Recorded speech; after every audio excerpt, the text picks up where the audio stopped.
So I want to explain how difficult it is for me to have vehicles and then have them pass me by because of something that has not been diagnosed or has not been handled. Something I know when it started, I know I've been suffering for 25 years from, and this is how it affects my life. So I've had learner's permits in vehicles, and I know I can pass those tests. I've passed way harder tests. I've passed a bunch of way harder exams and functions, and I understand much more complicated ideas. So there is no problem with me actually taking the test and passing. There is no problem with me getting a vehicle. And this is where we're going to discuss because I had a vehicle in the last couple years and it sat there and I never was able to register it or drive it. I'm going to go over all of that. So I met this person years ago, about 8 years ago, that owns a couple parking garages. He owns a bunch of stores. At least I was told he owns the parking garages. I haven't seen those, but I've seen the locations. He owns many gas stations. He owns an inn too.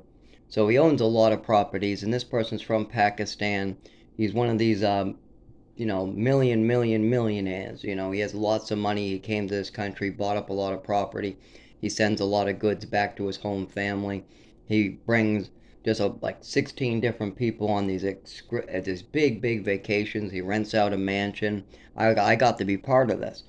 I met this guy through my roommate. I guess this guy, Muhammad, knew my roommate from way back when he owned one of his first markets called Pigeon Market. And apparently, since then, he's invested more and more money into his properties, and now his fortune has been doubled or tripled or whatever. So, this guy started realizing that I'm not like these other people, like Sean, this other guy who was a thief, a drug addict. He spent years, he never bettered himself, he never wanted to do better. And he realized this, so he brought me on this vacation about 8 years ago. He brought me on this vacation, and I started talking to him over the phone. He's also offered me jobs, but I have no transportation to get there. I told him, I said, "Isn't your gas stations are not on the bus route. During winter, it would take me an hour to walk there. And with my seizure disorder, with my neurological condition, that's dangerous to do on a regular basis. I did it. I did it for a gas station that was only about 10-minute walk. And I had seizures and ambulances had to pick me up, and sometimes the ambulances and the people didn't find me. And I'd wake up in a snowbank or with cars almost popping my head open. So if I'm already getting hurt walking every day in 10 minutes, your hour would be super dangerous. And so I've kind of lightly explained to him that I need transportation. I need a ride there for this to work. And I want to end with this guy. This guy definitely could work with me to get my own business. This guy is very wealthy. He's very influential. He has a bunch of businesses and he needs white people to help him because in the area up here, the white people don't want to shop with these Muslims. They're totally racist. People are racist against Muslims. Absolutely. There's absolute racism against Muslims in this country, and that affects his profits. So seeing a white person running the store could up his profits, but I have to get there every day, and that's a problem where they're located. So I've gone through this with him. He's always offering me a job. Why don't you come over and run my company? Why don't you run all these gas stations by yourself? Why not run mine? Um, and I've explained to him no transportation, no transport. Well, I can't drive you. We're in Pakistan half the time. We can't drive from Pakistan to your house to drop you off there. I said, I understand. I'm not asking you to. And so I just never was able to make that in to get that job or get a connection with this very wealthy, influential guy. But one day, he bought us a car. He got us, actually, there was multiple cars involved. There was a truck, there was another truck, and there was a red car. The truck and the other truck were my roommates, but he has no license and he shouldn't be driving. They won't give him his license because he is going senile and he can't even do 2 plus 2. So there's no way that he has any ability to drive these vehicles. They're just handing them to him. He drives them illegally, then they take him away as soon as people go, oh no, he's almost, I had to hit the brake for him because he was going straight for a rock. And we literally were like 2 inches from the rock when the thing jerked forward. I said, Dave, do you see that? See what? See what? I go, come out of the vehicle, come out, just walk around to the front. He's like, oh my God. I'm like, yeah, that boulder is not budging. That's so people, the big plow trucks don't go over the yard. There's a wide opening, and you missed it by a mile. You almost ran this whole vehicle into a giant boulder. This is about a 5 foot high, no, I would say about 4 foot, maybe 4 foot high boulder. Maybe 3.5 foot, but it's still at least 4 feet wide, and it's about 3.5 to 4 feet tall. This is a big boulder, weighs tons. It is not budging. It's meant not to budge. And he almost ran right into it. I had to hit the brake for him. If I didn't get my leg right over there a second when I did, we would have been run right into that boulder. And he has no license whatsoever. And he's going senile and he's losing his mind. So he can't drive, obviously. So this person gave David a red van. It didn't work, needed a new battery.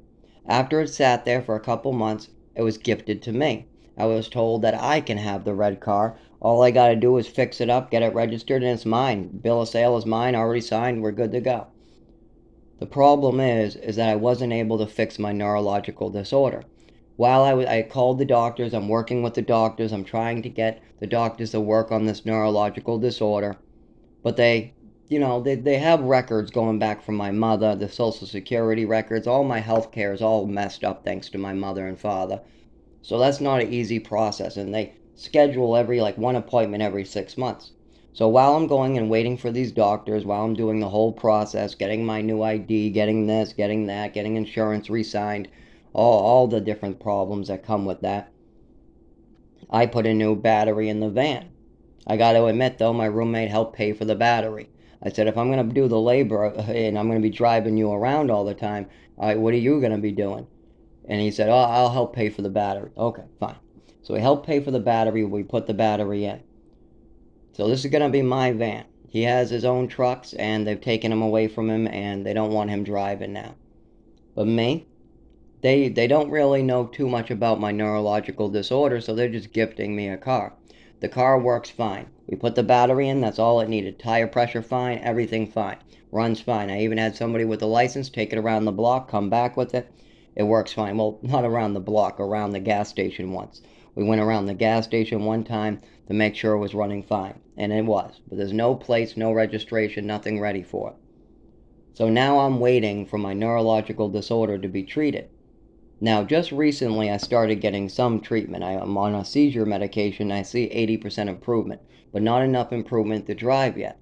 I think if I combine this medication that's for seizures with another seizure medication that the doctors might be able to find for me, that might be helpful. Then I just take CBD and CBN, and I eat healthy. And doing those things with maybe a hot shower in the morning, or trying to limit the amount of cold or loud noises or flashing lights I see, that should be enough to allow me to drive.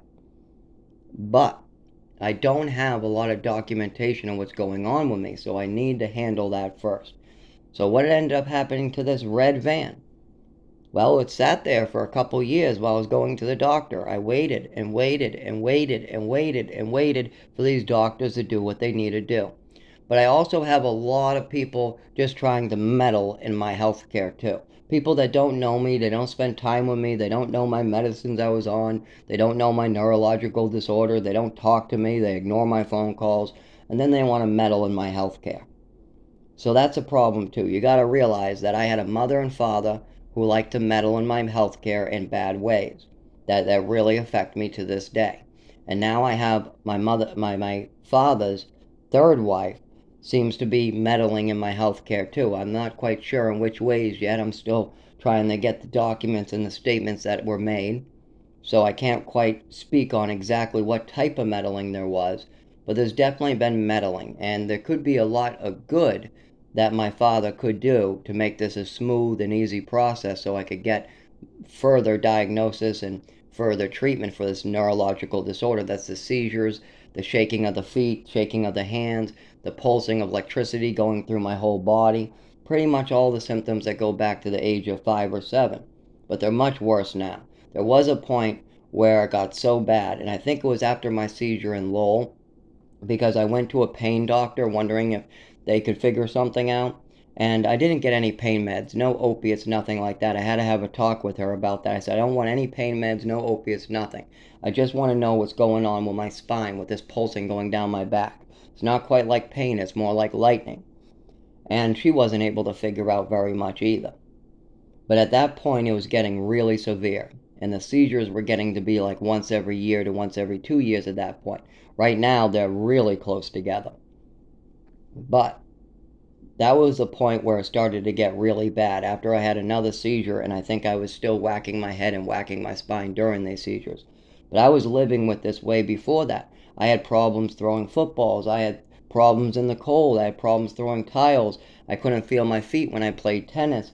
I had doctors calling it a coordination issue. I had doctors calling it a tic. I had all these different weird and unusual treatments like ballet and tap dancing and all of that for it, as well as there was a lot more going on, like fireworks sending me to the ground, the loud noise and the flashing of the fireworks sending me to the ground, screaming in pain. The night it happened to me, the night that it was most severe, the night that this all started and began, I was given a handful of pills and I went unconscious. My breathing slowed down. I lost the ability to see in front of me. Everything was blurred and up and down like I was drunk. I couldn't walk. I couldn't feel my body. I couldn't even talk. My whole nervous system was disconnected. I couldn't form words or sentences or anything. That was the worst it ever was, but now it's getting close now to that point. But anyways, because of that, I can't drive that red van. I have to fix this first. So I did. I kept on working on fixing the neurological disorder so I could drive that van. But I'm still working on fixing the neurological disorder till this day. And the van was sitting there for 3 years. So after the third year, Mobeen came back. Mohammed Mobeen, or I'm changing names in this anyway, so these names, don't try to look them up because I've changed the names to protect the identity of the people that I'm speaking about. But anyways, Muhammad is his real first name. Muhammad took the car back. It sat there for 3 years. Why wouldn't he? A family member needed it. He said one of his family members now needs the van. And he said, can I take it back? And of course I said yes. Of course my roommate said yes. So I lost that vehicle. All I needed to do was fix this neurological disorder and I could be driving a red van right now. But the problem is my family wants to cover it up and meddle in my health. They don't want to help me with it. They want to put up more roadblocks to prevent me from getting the help I need. I mean, I see it all the time when I go to the doctors. The statements that they made about me are preventing me from getting the help I need, and that's messed up. That is, and they don't want to handle it. They want a vacation. They want to retire. They want to just leave this. They want to leave me to find a hole to die in. They don't want me fixing this. If I fix this, maybe that they would have to take some responsibility for their actions. And this goes back to age 5 or 7. Okay, my prostate, you can blame that on me. I took cough medicine. Okay, you can blame that on me. My vision, now that could have something to do with this night, but I could have been born with bad vision. You can blame that on me. My hyperactivity, yes, you can blame that on me. I was born with it. There's a lot of things that you can blame on me, but not this neurological disorder. You cannot blame that on me. I had nothing to do with that. I did not choose to take those pills that day. I did not choose to have my mother give me extra medicines. I mean, even the acid reflux I have, I didn't have that starting out. At about 10, I started experiencing that. And that's when it started. My acid reflux started at about age 10. Now, what's funny about that is at age 5 or 7 in Westford, I was given extra Epicac. Now, if you Google Epicac, you'll know it's a recalled medicine. You cannot buy it anymore. Not only was I given Epicac, but I don't have a problem with that because at the time, that's some of the advice that was, spoken, but she gave me extra. What's the extra for? Why give a kid way more than prescribed of any medicine? That's not right. That's psychotic behavior. That is a mental illness. You do not give extra medications to a child. Now, that acid reflux may not be her fault, but it could be. That could be an action that my mother took that did serious damage to my body. Well, all I know for a fact is she gave me extra Epicac, a lot extra. That's the only fact I have. She admitted it. I was there. I saw it. She admitted it again later in front of company, and then again in front of my family. in Chelmsford. This is years later. She admitted it again. She gave me extra Epicac, extra. Not the recommended dose, way, way more than ever should be given to a child. So I am suffering for actions that were out of my control. That's hard to deal with. I deal with it by helping other people. That's how I deal with it. When you're abused like I am and the scars are on the inside and nobody else can see it except for the shaking and the seizures, you gotta try to do something to know that you're giving back to society. Some people deal with it in violent and evil ways. That's not me. I have too much regard for my soul. I'd rather get beaten on the street. I'd rather spend my life in prison than give up my soul. That also includes driving. I'd rather have to suffer and pay a fortune to get to work. I'd rather be inconvenienced. I'd rather not be able to go to the right hospital. Because, by the way, because I don't drive, I can't go to the right hospital either. And I also am inconvenienced when I try to move to another location. When I lose my apartment, I have more seizures. I have serious health concerns. If I had a car, that would pretty much solve most of my health concerns if I lose my apartment.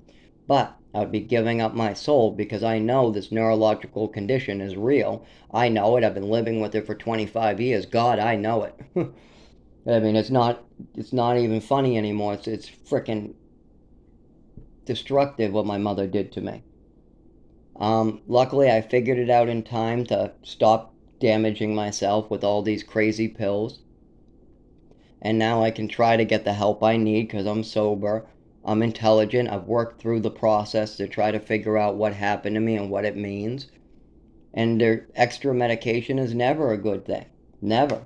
I don't care if I'm talking a lot. That's no reason to try to drug a child. You can't sedate a child with medications that he's not prescribed, give him extra medications all because he's hyper or talkative or saying things you don't like. That is no reason to drug your child and give him extra drugs. It doesn't matter if it's over the counter, prescription, or even your meds. You don't do it. And now I'm paying the price for that. And I've been paying the price for it a long time now. And that's why I don't have my red car. It was not mine anymore.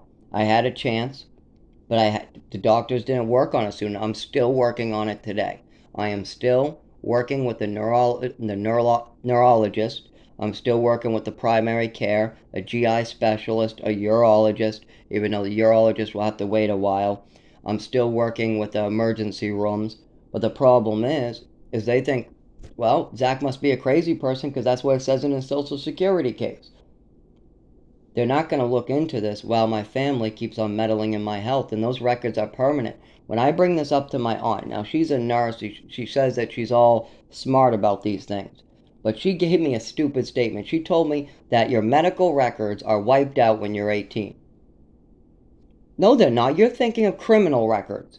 Your medical records are permanent. When you claim medical problems with your child, permanent disabilities, they do not get wiped out when they're 18. Permanent disabilities on your file, mental illnesses on your medical file do not get wiped out when you're 18. But this is what my father's third wife told me, that she's a nurse, she knows everything, and all these medical records that I talk about must have been wiped out when I was 18.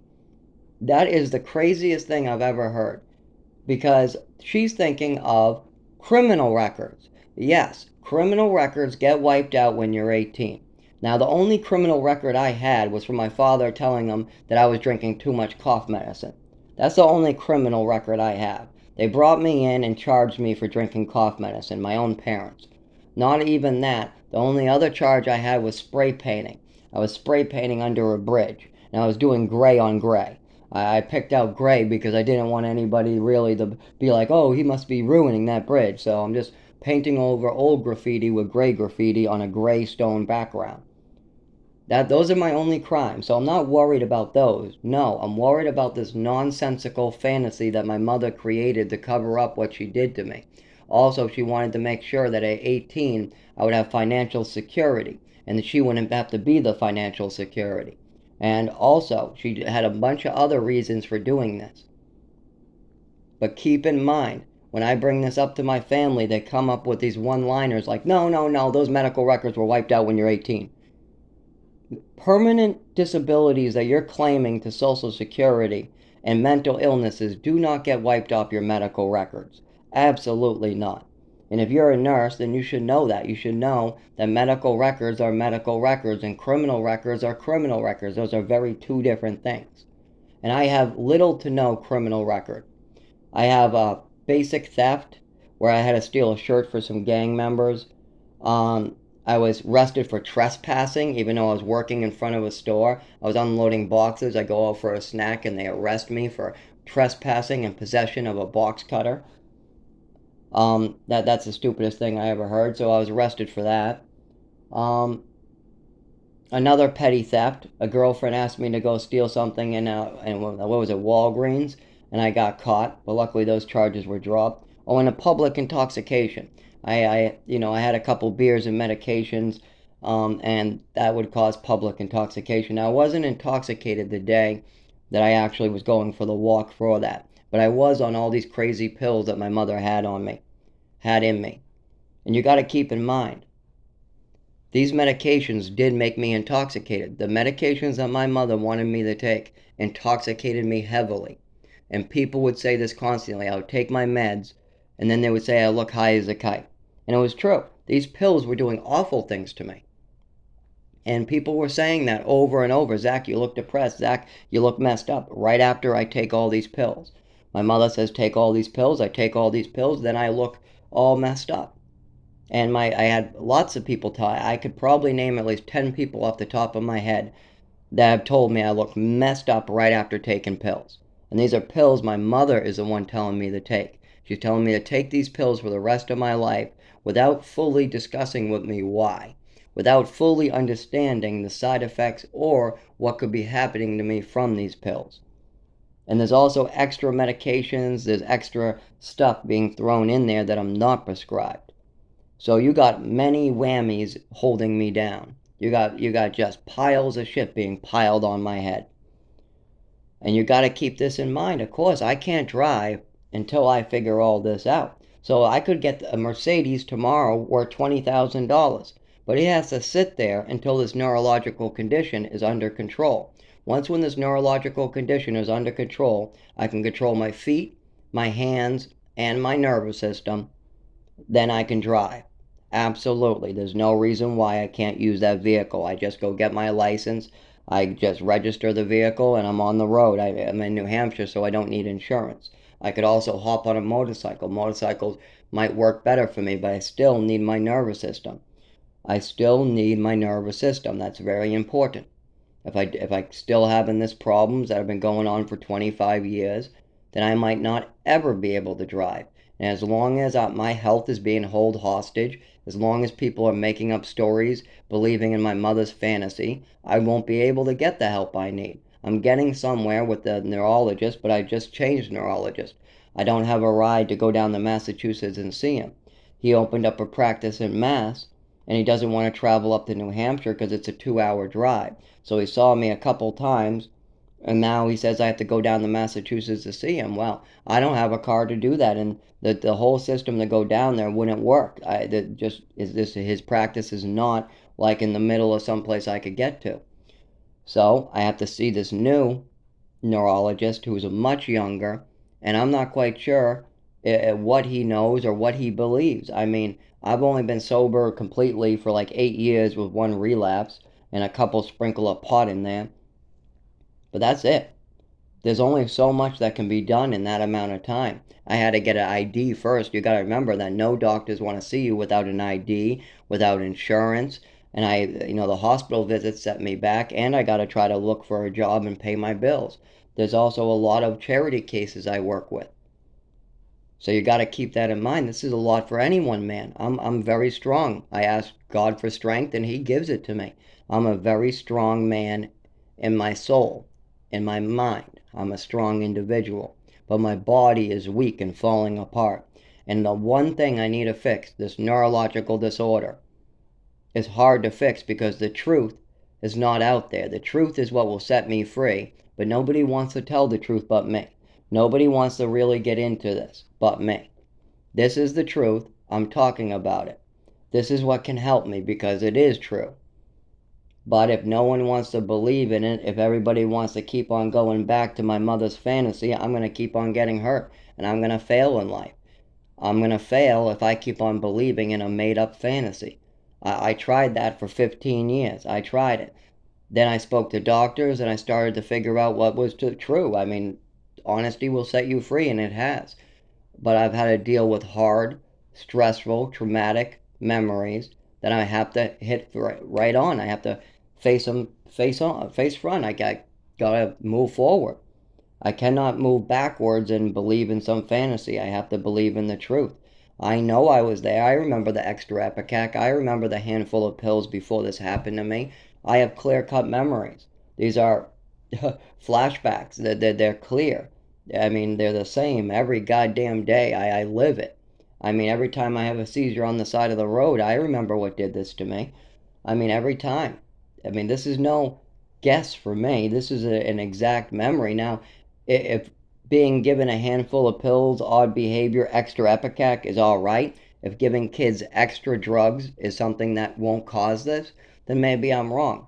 But I know I was given extra drugs. I know I was given drugs that I wasn't prescribed. I know something happened to me that night.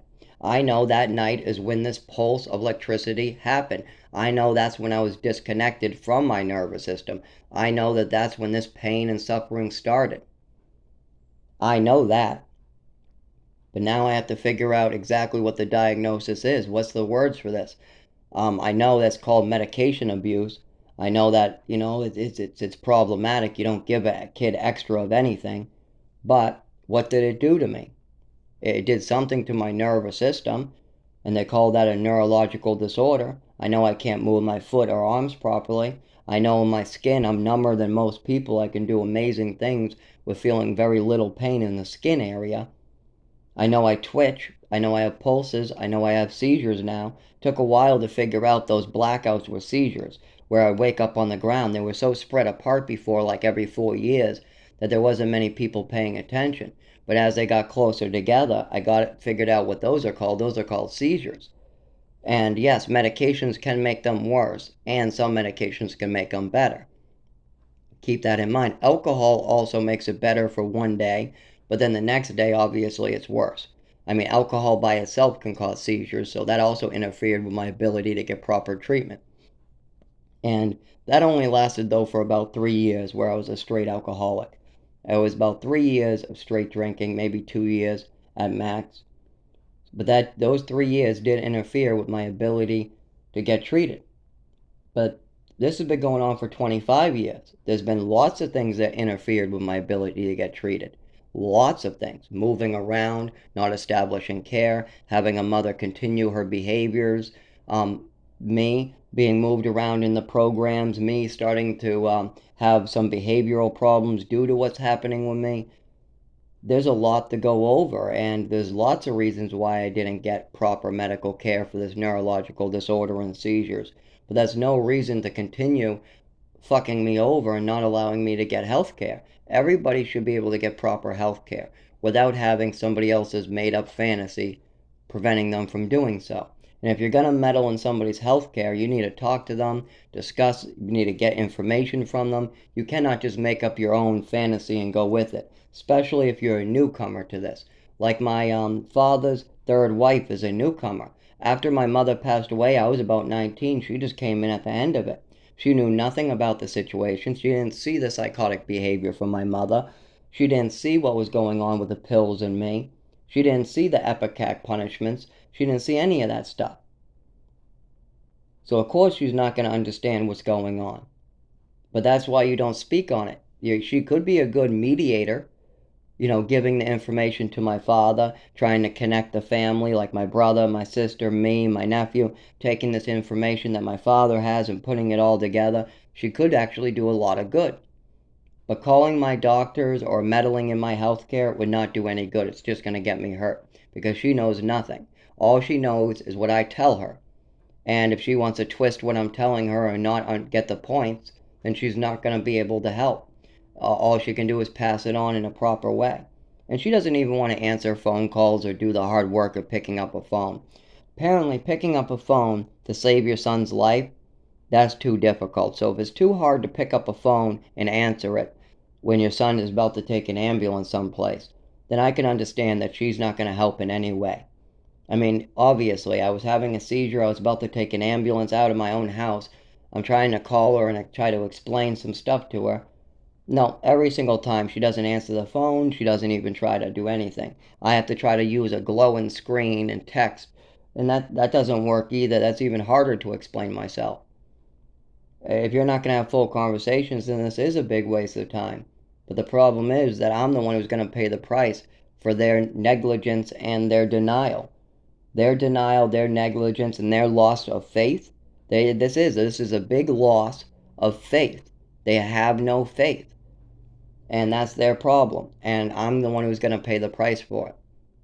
But if that's the way it has to be, at least I know my soul is forever. I know that what I'm doing is right and righteous. I'm speaking the truth, if people like it or not, no matter what happens to me.